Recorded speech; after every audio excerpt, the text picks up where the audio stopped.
Sport is often all about timing, and Formula E couldn't have timed things better. Its arrival 4 years ago has coincided with the increased drive towards electric vehicles across the globe. This week in London, the sport announced its biggest sponsorship deal in its short history, a tie-up with the Swiss tech giant ABB, further underlining that the baby of motorsport is growing up. It's a game changer for us. To have the backing of a big corporation, technology focused, innovation focused, together with Formula E, will allow us to achieve our mission faster. And our mission is very simple. We want every car in the world to be electric one day.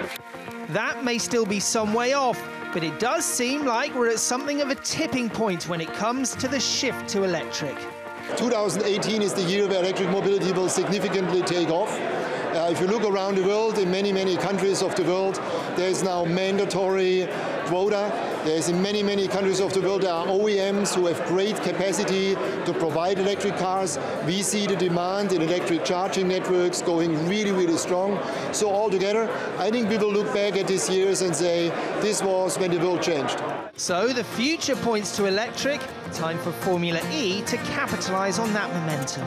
Well, there's no doubt that this week's sponsorship announcement is a significant step as the sport continues to grow. But how does Formula E go from being the next big thing to an established fixture on the motorsport calendar with a devoted following? The sponsors are rolling in, but there's no getting away from the fact that Formula E is small fry in broadcasting terms. There's still a long way to go if they want to attract the big TV deals that would help them gain a truly global audience like Formula One. For them, it's not easy to make the breakthrough. I think really they could do with getting a big name driver in, not someone who's old, who was a big name, and probably as well they need a breakthrough into mainstream media as well to really get their heads above the sort of water level, I guess. But many think Formula E should be more than just viewing figures and big superstars. While Formula One is still #1 when it comes to creating column inches, its electric cousin is now considered the motorsport for the masses. 20 years ago, Formula One was a showcase for new technologies that will go in the car of Mr. Everybody in the cities. It's not really the case anymore. I mean, the people that can afford to buy a car with the same technology as F1 is a very small percentage of the population. While Formula E showcase technologies that everybody is going to run in the cities for tomorrow, that's going to make a better world, that's going to contribute for the global warming in a positive way. The likes of Jaguar Land Rover, Audi and Renault have all been attracted to what Formula E has to offer. Porsche and Mercedes also plan to join the series as they develop their own commercial fleet of vehicles. The big automakers see Formula E as the perfect shop window. I think they do. I think that's why they're coming. I think they do see this as a shop window and also as a technology development platform. And I think that's why they're coming, and we're really happy that they join us. It might not have the roar of other motorsports, but Formula E certainly has the tenacity and bite to grow. If e-vehicles are indeed the future, then Formula E intends to put the technology top of the podium. But the sport writer Maurice Hamilton joins me now, and I know that Formula One is a well-oiled machine already, but talk us through the key differences between Formula E and Formula One. I think the two can work side by side. The main difference is that Formula E, as you've just heard, is the future because it's related to the road industry and cars that we all drive. What we have to decide now is which way is Formula One going to be? Is it going to be, as you've heard, a template for the industry and technology, or is it going to be entertainment? And I think that is the main difference. Formula One is now got to show that it is. It hasn't got the advanced technology that Formula E has got, but it is entertainment of a different kind. It's noisier, it's more of a spectacle. Formula E is attracting the manufacturers, but only because of the electric side of it all. But Formula One will always remain, I think, the key formula in terms of sport rather than technology. I know it's early days and Formula E really is the new kid on the block, but do you think that years down the line it could very well rival Formula One for popularity? I think it's got a long way to go to do that. I mean, we don't know which way the future is going to lie. I've heard it said that Formula E will be on top in 20 years' time, but who knows? Who can say what's going to happen? Because electric technology has got a long way to go.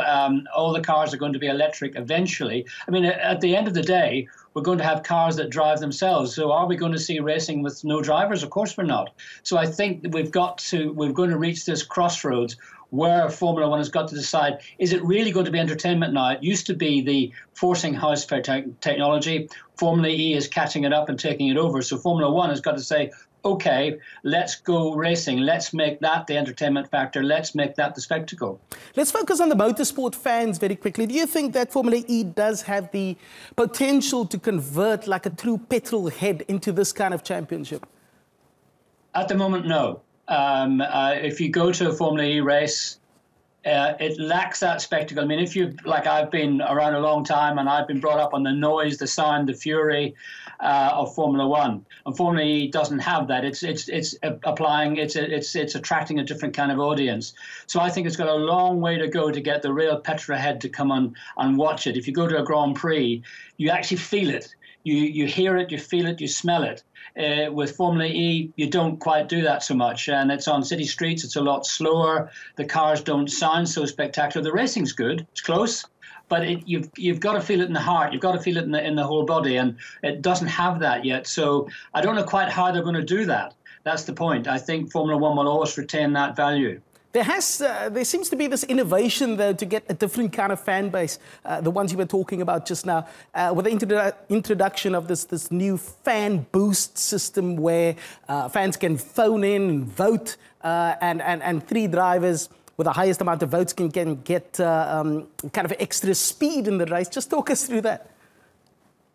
Well, yes. I mean, it's interesting. Again, it's applying electronic technology and engaging with the fans. And that's something that Formula One actually needs to do more. Formula One is lacking in that department. But the new owners are improving on that. But in Formula E, the viewers can vote for the driver they'd like to have, their favorite driver, if they like. Give him a bit of a boost. He gets a bit more power. If he gets the vote, he gets a bit more power to use in the race. Now, the purists in Formula One will say, yeah, but that's false. That's not pure racing. So this is the difference between the two. I'm not faulting Formula E for doing that. I think that's very much in line with their technology. Formula One tends to be, if you like, more pure, and it wouldn't be right to have that sort of thing in Formula One. Just going down the line, though, because this is a street circuit kind of race, do you see other big-name cities putting their hands up and saying, we want to be on the calendar as well? Yes, I do. I think there's a great attraction of Formula E, the fact that they can come and operate in your city centre without causing too much disruption, because it literally is just a day's racing and it's easier to set up. The cars are not so fast. If you brought a Grand Prix to a city, of course, safety comes into it, and it takes months to set up all the safety requirements that you would need. So that's why Formula E is proving very attractive to cities, and that's why the good thing about it is it's bringing motorsport to city centres to people who would not necessarily see it. And it's doing a great job there from the point of view of somebody who knows nothing about the sport. They come and see Formula E, they see a racing car, they're attracted by the racing. So, as I say, it's a different kind of job it's doing to Formula One. So the city centre aspect of it is really very attractive indeed. Absolutely appreciate your time. Motorsport writer Maurice Hamilton, thank you very much.